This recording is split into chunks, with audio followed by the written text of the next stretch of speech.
है वो इस एक प्रोविजन ऑफ लॉ की शोल्डर लेके ये समझते हैं कि हमने आगे चलना है, और इसको आप अपने अपने लिख लें। आर्टिकल 224A का सब क्लॉज जो है वो 4 है। अब यहाँ पे अपॉइंटमेंट हो गई चीफ मिनिस्टर की। चीफ मिनिस्टर, अब आप इसको इस नज़र से समझना है कि ये प्रोविंशियल गवर्नमेंट को, अब ये प्रोविंशियल गवर्नमेंट में इंडक्ट होने जा रहे हैं, जो कि हमने पहले अपना इसको इन लेंथ हमने पढ़ा है कि प्रोविंशियल गवर्नमेंट का जो चैप्टर है प्रोविंसेस का पार्ट 4, उसके अंदर केयर टेकर सेटअप नहीं है। केयर टेकर सेटअप आउटकम होगा पार्ट 8 का। पार्ट 8 में स्पेसिफिकली 224A का, और 24A के तहत जो है इलेक्शन कमीशन ने अपॉइंट कर दिया चीफ मिनिस्टर को, और चीफ मिनिस्टर साहब ने आगे अपनी कैबिनेट बना ली। अच्छा, अब चलें थोड़ा हम इस पे देखते हैं। ये कैबिनेट बन गई। अब पहला इस पर भी मैं बात करूंगा कि जो इनका अपॉइंटमेंट है वो इस वक्त चीफ मिनिस्टर की, वो अपॉइंटमेंट जो है वो इस वक्त पाकिस्तानी हमारे पास जो इसका जो लॉ जो इंफॉर्मेशन है, ये इसका नोटिफिकेशन आप देखें। ये नोटिफिकेशन जो है ये जनाब हुआ है 22 जनवरी 2023 को, और ये लिखते हैं कि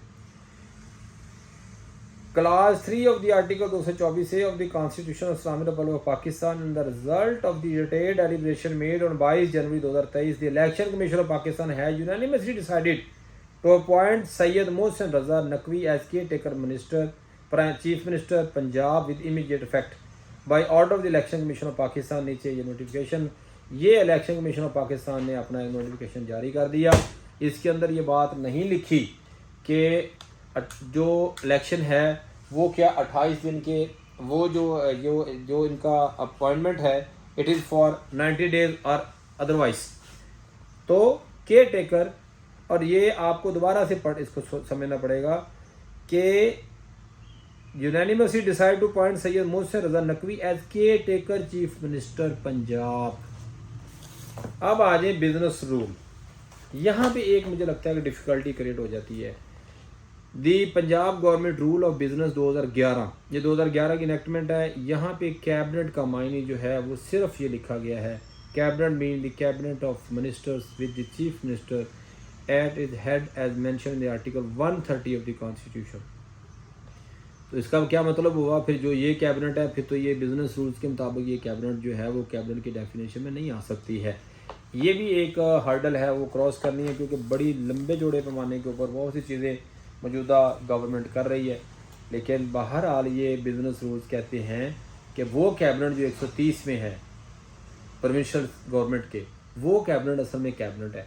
जो केयर टेकर सेटअप की कैबिनेट है वो बिजनेस रूल्स के अंदर जो अथॉरिटीज़ है, जो इनके अंदर पावर्स आई हुई बिजनेस रूल्स के अंदर, वो इसको इस्तेमाल उस तरह शायद नहीं कर सकते।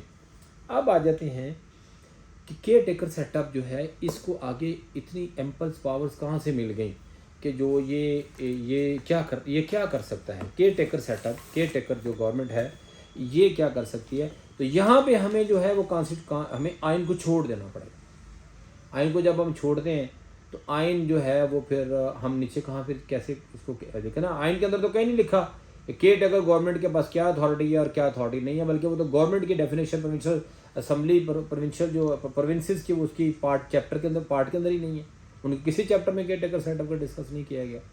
तो केयर टेकर सेटअप को जब आप उसको 224A में 200 जब आप इलेक्शन पार्ट 8 में आके बन गए तो फिर आपको आना पड़ता है दी इलेक्शन एक्ट 2017 पे। ये 2017 में इलेक्शन एक्ट बना। आप देखें कितनी सितमदरीफी है। इससे पहले कितने केयर टेकर सेटअप रहे, क्या करा, फिर वो सारा लेंगे इलेक्शन एक्ट 2002 का। लेकिन बहरहाल मैं जो आपसे बात करना चाहता हूँ वो यही है कि केयर टेकर आपको यहाँ पे पढ़ना पड़ेगा। अब केयर टेकर गवर्नमेंट के चैप्टर को आइन में नहीं लिखा हुआ, आइन में नहीं लिखा हुआ, तो इसका मतलब जो चीज़ें बाज़ जगहों पे अगर आइन में नहीं लिखी हुई तो कहीं और लिखी होंगी तो फिर उनको ही मानना पड़ेगा।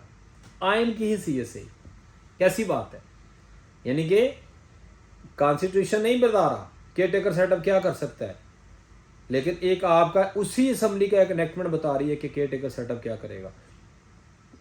ये जो दी इलेक्शन एक्ट 2017 है इसका चैप्टर है 16 और इसका टाइटल है केयर टेकर गवर्नमेंट, और ये सेक्शन बनता है 230, चैप्टर 16 केयर टेकर गवर्नमेंट और 230 functions of care taker government.